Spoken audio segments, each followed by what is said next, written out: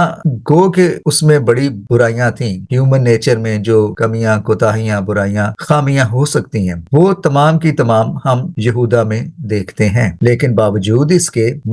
مسیحا نجات دہندہ اسی قبیلے میں سے آتا ہے۔ تو اس سے پہلے کہ ہم اس کا حتمی جواب دیں، آئیے دیکھتے ہیں کہ جب یعقوب یا اسرائیل اس دنیا سے رحلت فرمانے لگے تو انہوں نے اپنے بیٹوں کو اپنے پاس بلایا اور ان کو برکات دی اور ان کے بارے میں اپنے خیالات کا اظہار کیا، بلکہ ان برکات میں نبوت بھی شامل تھی کہ آگے جا کر ان بیٹوں کے ساتھ اور ان کے قبیلوں کے ساتھ اور ان کی نسل کے ساتھ کیا ہونے جا رہا ہے۔ تو یہاں ہم دیکھتے ہیں کہ یہودا کے حوالے سے کیا کہا۔ پیدائش 49 باب کی 8ویں آیت سے ہم آگے پڑھتے ہیں۔ اے یہودا، تیرے بھائی تیری مدح کریں گے، تیرا ہاتھ تیرے دشمنوں کی گردن پر ہوگا، تیرے باپ کی اولاد تیرے آگے سرنگوں ہوگی۔ یہودا شیر ببر کا بچہ ہے، یہودا سے سلطنت نہیں چھوٹے گی۔ یہ بات بہت ضروری ہے، یہودا سے سلطنت نہیں چھوٹے گی اور نہ اس کی نسل سے حکومت کا آسا موقوف ہوگا جب تک شیلو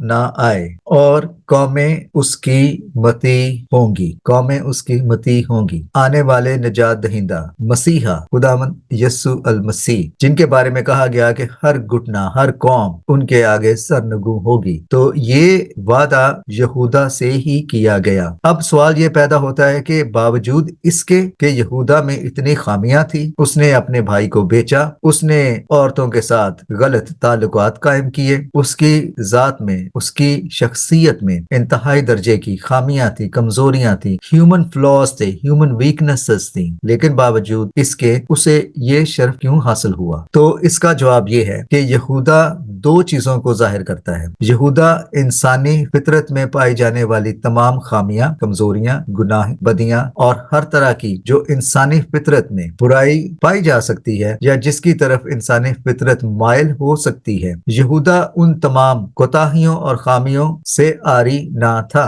تو گویا ہم دیکھتے ہیں کہ یہودا انسانی فطرت جو کہ گناہ کی وجہ سے گر چکی، آلودہ ہو چکی، وہی انسانی فطرت، یہودا اسی انسانی فطرت کو ظاہر کرتا ہے، لیکن یہودا میں سے ہی آنے والا نجات دہندہ ظاہر ہوتا ہے۔ ایسا کیوں؟ کیونکہ خداوند یسوع مسیح کا ظہور یہودا کے قبیلے سے ہونا اس بات کی دلیل ہے کہ یہودا جو کہ انسانی فطرت کی گراوٹ اور زوال کو ظاہر کرتا ہے، لیکن خداوند یسوع مسیح اسی انسانیت کو اپنا کر ان تمام گناہوں اور کمزوریوں کو اپنے اوپر لے کر نجات دہندہ بن کر ہمارے گناہوں، ہماری کوتاہیوں اور کمزوریوں کو انہوں نے اپنی مقدس، پاک اور بے گناہ ذات پر وہ برہ بن کر جو کہ پاک برہ ہے، تمام انسانی گناہوں کو اپنے اوپر لے لیا اور ہماری نجات کا باعث بنے۔ لہٰذا جس طرح سے یہودا ہی جب یوسف کے سامنے اپنے چھوٹے بھائی بنیامین کے لیے منت کرتا ہے کہ مہربانی سے بنیامین کو واپس جانے دے کیونکہ ہمارا باپ یعقوب اس کی جدائی برداشت نہ کر پائے گا، ہم اسے جا کے کیا جواب دیں گے؟ میں اس کی جگہ یہاں رہنے کے لیے تیار ہوں۔ یہودا یہاں کفارہ دینے کا باعث بنتا ہے، وہ رضامندگی دکھاتا ہے کہ میں یہاں ٹھہر جاتا ہوں، میرے بھائیوں کو بشمول بنیامین واپس جانے دیا جائے۔ تو یہاں بھی ہم دیکھتے ہیں کہ یہودا دوسرے بھائیوں کے مقابلے میں نمایاں طور پر سامنے آتا ہے اور وہ تمام بھائیوں کے لیے کفارہ دینے کے لیے تیار ہوتا ہے۔ تو یہودا کی شخصیت دو پہلوؤں کو اجاگر کرتی ہے، انسانی انسانی کمزوریوں اور گناہوں کو اور احسار اور قربانی کے جذبے سے بھرپور فطرت۔ یہی وجہ ہے کہ یہودا کے قبیلے کو ہی یہ برکت اور یہ شرف حاصل ہوا، کیونکہ یہودا ہی جہاں ہماری کمزوریوں اور گناہ آلودہ زندگی کو ظاہر کرتا ہے، وہاں یہودا ہی احسار، قربانی اور دوسروں کے لیے اپنی جان تک دے دینے کے جذبے کو ظاہر کرتا ہے۔ اس کے علاوہ جب یعقوب نے اپنے بیٹوں کو برکات دی اور ان کے حق میں نبوتیں کی تو یہودا کے لیے یعقوب نے کہا کہ تیری سلطنت، تیری بادشاہت کو کبھی زوال نہ ہوگا اور تیری سلطنت کا عصا تیری نسل سے کبھی جدا نہ ہوگا۔ تو یہ نبوت ہم خداوند یسوع مسیح میں پوری ہوتے ہوئے دیکھتے ہیں جب ہم داؤد نبی کے زبور میں پڑھتے ہیں کہ اس کی سلطنت کی کوئی انتہا نہ ہوگی، اور یہ تمام نبوت نئے عہد نامہ میں خداوند یسوع مسیح کی مقدس ذات میں پوری ہوتی ہے، اور اس کی کل تکمیل ہم بائبل مقدس کی آخری کتاب مکاشفہ میں دیکھتے ہیں۔ ویڈیو کے اختتام سے پہلے وہ بات جو ویڈیو کے آغاز میں کہی تھی کہ جب یہودا پیدا ہوا تو اس کی ماں لیا نے یہ کہا، اور یہ حوالہ ہم دیکھتے ہیں پیدائش کی کتاب اس کے 29ویں باب کی 35ویں آیت میں۔ تب اس نے یہ کہا، یعنی کہ لیا نے، اب میں خداوند کی ستائش کروں گی، اس لیے اس کا نام یہودا رکھا۔ اب جیسے میں نے ویڈیو کے آغاز میں یہ بات کی تھی کہ آگے جا کر ہم دیکھیں گے کہ اس بات کا تعلق مسیح کے ساتھ کیسے بنتا ہے، تو اس کا حوالہ ہم دیکھتے ہیں لوکا کی انجیل اور اس کے پہلے باب کی 46ویں آیت۔ یہاں مریم کا حمد و ثنا کا گیت ہے، اور جب مریم حاملہ ہوئی تو مریم مقدسہ نے یہ کہا، میری جان خداوند کی ستائش کرتی ہے۔ تو جب یہودا پیدا ہوا تو لیا نے یہ کہا کہ میں خداوند کی ستائش کروں گی، اور جب آنے والا نجات دہندہ یعنی خداوند یسوع المسیح پیدا ہونے والے تھے تو ان کی پیدائش سے پہلے جب مریم مقدسہ حاملہ ہوئی تو انہوں نے بھی یہی الفاظ کہے۔ تو یہاں ایک بار پھر ہم دیکھتے ہیں کہ کس طرح سے یہودا کا اور نجات دہندہ یعنی خداوند یسوع المسیح کا نبوتاً گہرا تعلق بنتا ہے۔ تو یہ وہ چند وجوہات ہیں جو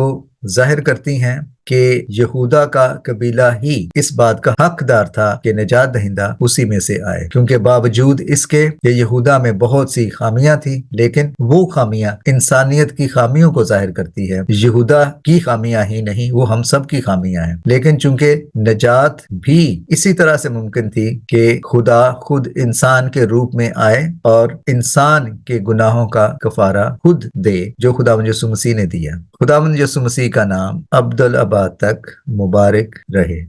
Thanks for watching.